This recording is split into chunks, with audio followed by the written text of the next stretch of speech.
Hello, ഇന്ന് നമുക്കൊരു special സാധനം ഉണ്ടാക്കാം. എന്താണെന്നറിയോ, ഒരു ക്യാൻഡിയാണ്. അത് ഗൂസ്ബെറി ക്യാൻഡി ഉണ്ടാക്കിയിട്ട് ഒരാളൊരു നോർത്ത് ഇന്ത്യയിലെ ഒരു ഫ്രണ്ട് ചോദിച്ചായിരുന്നു. അപ്പം ഞാനത് എന്താ സാധനം ചോദിച്ചപ്പോൾ നമ്മുടെ ഗൂസ്ബെറി നെല്ലിക്കയാണ്. നെല്ലിക്കാണ്ട് ക്യാൻഡി ഉണ്ടാക്കാം. നല്ല ടേസ്റ്റാണ്, നല്ലതാണ്. ഉണ്ടാക്കി നോക്കണം. കഴിക്കാനൊക്കെ പിള്ളേർക്കൊക്കെ ഇഷ്ടപ്പെടുന്ന ഒരു സാധനമാണ്. നല്ല ഹെൽത്തിയാണ്. ഉണ്ടാക്കി നോക്കണം എന്ന് പറഞ്ഞു. ഞാൻ അതിൻ്റെ റെസിപ്പി ചോദിച്ച് മനസ്സിലാക്കി. അങ്ങനെ ആ സാധനം കഴിഞ്ഞ ദിവസം കുറച്ച് നെല്ലിക്ക, നല്ല വലിയ നെല്ലിക്ക കുറച്ച് വാങ്ങിച്ചു ഞാൻ. അതുകൊണ്ട് ഞാൻ ഉണ്ടാക്കാൻ പോവുകയാണത്. അത് പറഞ്ഞു കേട്ടുള്ള അറിവ് വെച്ചാണ് ഉണ്ടാക്കുന്നത്. ശരിയാകുമോ എന്ന് എനിക്കറിയത്തില്ല. ശരിയാവുമെങ്കിൽ ഞാൻ നിങ്ങളോട് ഷെയർ ചെയ്യാം. അപ്പം നമുക്കിനിയും അതെങ്ങനെയാണ് ഉണ്ടാക്കുന്നത് നോക്കാം. എൻ്റെ ക്യാൻഡി ഉണ്ടാക്കാൻ വേണ്ടി ഞാൻ വലിയ നെല്ലിക്ക, ഇപ്പോൾ കിട്ടുന്ന മിക്കവാറൊക്കെ വലിയ നെല്ലിക്ക, കൊച്ചു നെല്ലിക്ക ഇപ്പോൾ കിട്ടാൻ വലിയ പ്രയാസമാണ്. വലിയതാണ് കൂടുതൽ കിട്ടുന്നത്. വാങ്ങിച്ചതിൽ തന്നെ വലിയത് നോക്കി ഞാൻ 1/2 കിലോ എടുത്ത് മാറ്റി വെച്ചതാണ്. 1/2 കിലോയുടെ ഇതാണ് എനിക്ക് പറഞ്ഞു തന്നവർ. അപ്പോൾ അതനുസരിച്ച് ഞാൻ ഉണ്ടാക്കാം. അവർ പറഞ്ഞൊരു കാര്യം എന്ന് വെച്ചാൽ വളരെ ശ്രദ്ധിച്ച് കുറച്ച് സമയമെടുത്ത് വേണം ചെയ്യാൻ. പെട്ടെന്നൊന്നും ഉണ്ടാക്കി കഴിയത്തില്ലെന്നാണ് പറഞ്ഞത്. അപ്പോൾ അതനുസരിച്ച് ഞാൻ ഇതൊന്ന് ഉണ്ടാക്കി നോക്കാൻ പോവാണ്. നമുക്ക് ആദ്യം ഈ നെല്ലിക്ക, ഞാൻ തന്നെ നെല്ലിക്ക എല്ലാം കഴുകി വൃത്തിയാക്കി ഒരു ഇഡ്ഡലിക്കുട്ടത്തിന് തട്ടിലാണ് വെച്ചേക്കുന്നത്, സ്റ്റീമറിൽ. അപ്പോൾ അത് നമുക്ക് നല്ലപോലെ ഒന്ന് വേവിച്ചെടുക്കണം. നമുക്ക് ആദ്യം ഇതിനെ ഒന്ന് വേവിച്ചെടുത്തുകൊണ്ട് വരാം. നമുക്ക് ഇന്ന് അടച്ച് വെച്ച് നല്ലപോലെ വേവിച്ചെടുത്തുകൊണ്ട് വരാം. അതിന് ശേഷം പലരും പറയുന്നുണ്ട് വീഡിയോയ്ക്ക് നീളം കൂടുന്നുണ്ടെന്ന്.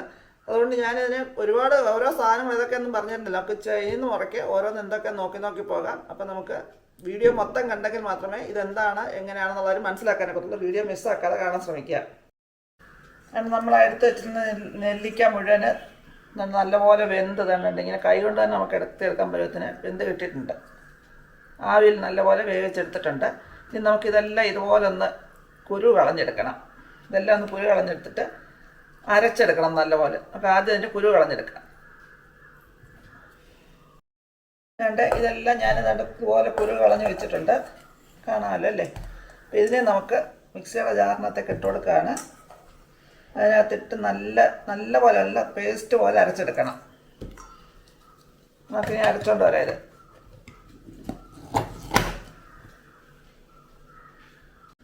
അതാണ്ട് നെല്ലിക്ക നല്ലപോലെ അരച്ച് വെച്ചിട്ടുണ്ട്. നല്ല പേസ്റ്റ് പോലെ അരച്ച് വെച്ചിട്ടുണ്ട്. ഇനി നമുക്കിതിനകത്തേക്ക് 1 കപ്പ് പഞ്ചസാര അതിനകത്ത് ചേർക്കുന്നുണ്ട്. മെഷറിംഗ് കപ്പിനകത്തിൽ 1 കപ്പ് പഞ്ചസാര എടുത്ത് വെച്ചേക്കുന്നത്, അതങ്ങോട്ട് ചേർത്ത് കൊടുത്തു. പിന്നെ അതിൻ്റെ കൂടെ വേണമെന്നത് 1/2 ടീസ്പൂൺ ഉപ്പ്. ആ മധുരത്തിന് ഇത് ബാലൻസ് ചെയ്യാൻ 1/2 ടീസ്പൂൺ ഉപ്പ്, 1/2 ടീസ്പൂൺ കുരുമുളക് പൊടി. ഇത്രയും കൂടെ ചേർത്ത് നമുക്കിതിനെ ഒന്ന് നല്ലപോലെ കുറുക്കി എടുക്കണം. നമുക്കിനി തീ വെച്ചെടുക്കാം. ഞാൻ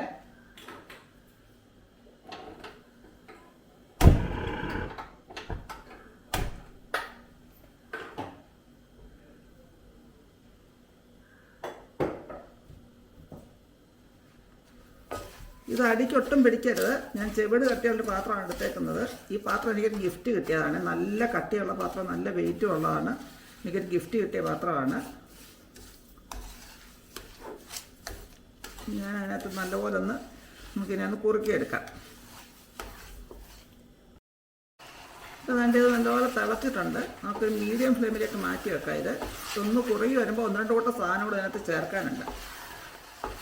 ഇച്ചിരിയുടെ കുറുകി വരണം അതിന്. ഞാനിപ്പോൾ അതൊന്ന് കുറുകി വരുന്നുണ്ട്. ഈ സമയത്ത് നമുക്ക് ഇതിന് ചേർക്കേണ്ടതെന്ന് പറഞ്ഞാൽ ഒരു 1.5 ടേബിൾ സ്പൂണ് കോൺഫ്ലവർ കുറച്ച് വെള്ളം ഒഴിച്ച് കലക്കി ഞാൻ വെച്ചിട്ടുണ്ട്. അത് ഇതിനകത്തേക്ക് ചേർത്ത് കൊടുക്കാം. കോൺഫ്ലവർ ഒഴിക്കുമ്പോൾ ഇത് എളുപ്പം കുറുകും. എന്നിട്ടൊന്ന് ഇളക്കി എല്ലാം ഒന്ന് യോജിപ്പിച്ചെടുക്കാം.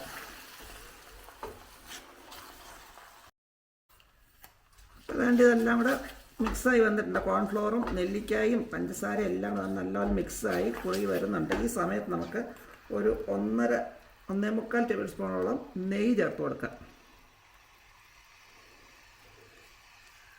2 സ്പൂണിൽ ചേർക്കാം. ഞാനിവിടെ 1.5 സ്പൂണേ ചേർക്കുന്നുള്ളൂ. എല്ലാം മെഷറിംഗ് സ്പൂണിനകത്താണ് ഞാൻ എടുക്കുന്നത്. എന്നിട്ട് ഇതിനെ നമുക്കൊന്ന് ഇളക്കി യോജിപ്പിച്ച് നല്ലപോലെ കുറുകി പാത്രത്തിൽ നിന്ന് ഇളകി വരുന്ന പരുവാക്കണം.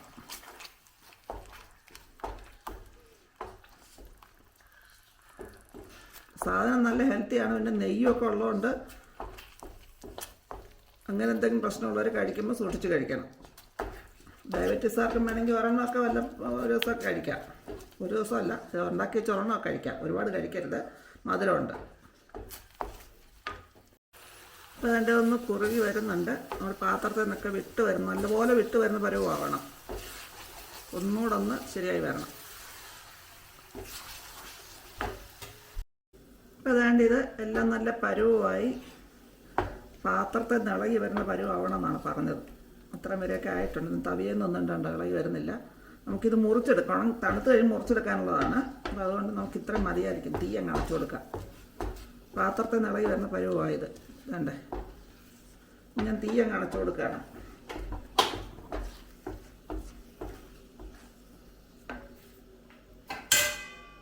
എന്നിട്ട് ഒരു നെയ്യ് വരട്ടെ പാത്രം സ്റ്റീൽ പാത്രത്തിലോട്ട്, സ്റ്റീലോ ഗ്ലാസ് ഏതായാലും എന്നൊക്കെ അതിനകത്തോട്ട് ഒന്ന് അരച്ചു കൊടുക്കാം. ഇതിനകത്ത് കൊള്ളാനുള്ള ഉണ്ടോയെന്ന് എനിക്കറിയില്ല. അതിനകത്തോട്ടിട്ട് ഒന്ന് ഇങ്ങനെ പരത്തി റെഡിയാക്കി എടുക്കണം. നമുക്ക് അങ്ങനെ പരത്തി റെഡിയാക്കി എടുക്കാം. ഇനി നമുക്ക് വേണ്ട ഇതിനെ ഒന്ന് പരത്തിയെടുക്കാം. ഒരുപാട് കട്ടിയാവരുതെന്നാണ് പറഞ്ഞത്. ചെറിയ ചെറിയ കനവാകാമെന്ന് പറഞ്ഞിട്ടുണ്ട്. വളരെ തിന്നായിട്ട്. ഒരുപാട് കട്ടിയായി കഴിഞ്ഞാൽ അത്ര ശരിയാവത്തില്ലെന്നാണ് പറഞ്ഞത്. ഇനിയകത്ത് വേറെ ഒന്ന് രണ്ട് കൂട്ടം സാധനം കൂടെ ചേരാനുണ്ട്. ഇത് മുഴുവൻ തണുത്തതിന് ശേഷമാണ് അത് നമ്മൾ ചേർക്കുന്നത്. ഇതുപോലെ പരത്തിയെടുക്കാം. അപ്പോൾ അതുകൊണ്ട് ഞാനത് സ്പൂണൊക്കെ വെച്ച് നല്ല നെയ്യ് വരട്ടെ സ്പൂണൊക്കെ ഇട്ട് നിരത്തി ശരി നല്ല ലെവലാക്കി വെച്ചിട്ടുണ്ട്. ഇനി നല്ലപോലെ തണുത്തിട്ട് വേണം നമുക്ക് ഇതിനെ കട്ട് ചെയ്തെടുക്കാൻ. കട്ട് ചെയ്തിട്ട് കഴിഞ്ഞിട്ട് ഒന്ന് രണ്ട് ചെറിയ ചേരുവകളോട് ചേരാനുണ്ട്. ഞാൻ കണ്ടപ്പോൾ ഒത്തിരി കൂടുതലുണ്ട് ശരി വച്ചിട്ട് വലിയ പാത്രം എടുത്തത്. അതുകൊണ്ട് അതിനകത്ത് നിറച്ച് കൊള്ളാനും മാത്രമല്ല. അപ്പോൾ അത് കണക്കാക്കി ഞാൻ ഷേപ്പിലൊക്കെ ആക്കി വെച്ചിട്ടുണ്ട്. ഇനി നമുക്കിനി കട്ട് ചെയ്യുന്ന സമയത്ത് ബാക്കി കാണാം. അതുകൊണ്ട് നമ്മുടെ ക്യാൻഡി എല്ലാം എടുത്ത് വെച്ചെല്ലാം തന്നെ നല്ലപോലെ തണുത്തിരിപ്പുണ്ട്. ഇനി നമുക്കിതിനെ ഒന്ന് കട്ട് ചെയ്തെടുക്കണം. നല്ല ഭംഗിയായിട്ട് കട്ട് ചെയ്തെടുക്കാൻ പറ്റുന്നുണ്ട്. ഇതെല്ലാം നമുക്ക് ഇതുപോലെ ഒന്ന് കട്ട് ചെയ്തെടുക്കാം.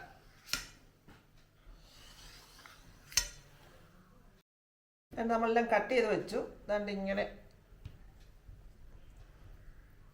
ഇളക്കിയെടുക്കാം ഓരോന്നായിട്ട് തന്നെ. അതുകൊണ്ട് ഇങ്ങനെ ഓരോന്നായിട്ട് നമുക്ക് തന്നെ ഇളക്കിയെടുക്കാം. അതിനുശേഷം നമ്മളിനി ചെയ്യേണ്ടത്, ഞാൻ 2 ടേബിൾ സ്പൂൺ പഞ്ചസാര പൊടിച്ചിട്ട് വെച്ചിട്ടുണ്ട്.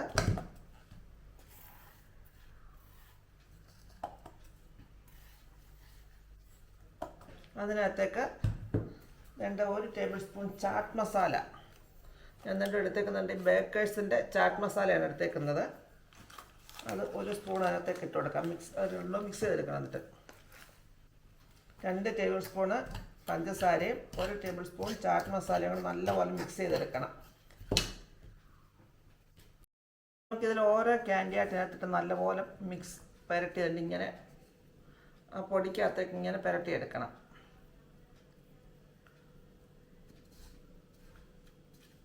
അങ്ങനെ 6 മാസം വരെ കേടായിരിക്കും എന്നൊക്കെ അവർ പറഞ്ഞേക്കുന്നത്. എനിക്കറിയത്തില്ല ഇത്ര വരെ ഇരിക്കും എന്നുള്ള കാര്യം. ഇങ്ങനെ ഇതെല്ലാം നമുക്കിതുപോലെ മിക്സ് ചെയ്തെടുക്കാം. ഞാൻ മുറിച്ച് വന്നപ്പം പല വലുപ്പത്തിലായി.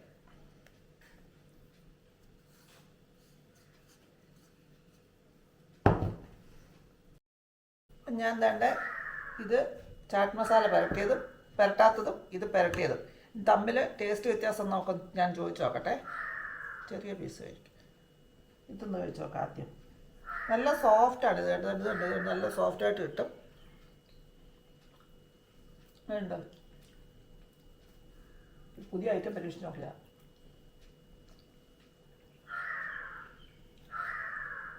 നമ്മുടെ ഒരു ഫ്രണ്ട് പറഞ്ഞനുസരിച്ച് ഞാൻ ചെയ്ത് നോക്കിയതാ.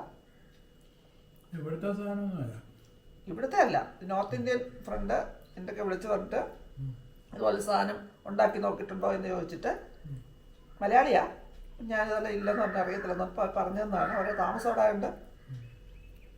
ഇനി ഇതൊന്നും നോക്കിക്കേ, അത് വെച്ചിട്ട് എടുത്ത് നോക്കാം. മധുരമൊക്കെ നോക്കാം എൻ്റെ എങ്ങനെയുണ്ട്. അപ്പോഴേ ഞാന്നേ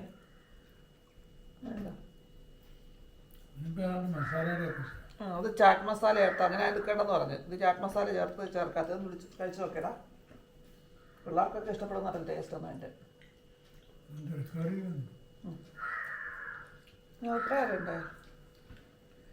രണ്ടിങ്ങനെ മുറിച്ച് ഞാനും ഒരു കഷ്ണം കഴിച്ചോക്കെ നോക്കിയടാ. ഇത് വേറൊരു ടേസ്റ്റാണ്. നോക്കി കൊള്ളാമോ? അതേതാ നല്ലത് നോക്ക്.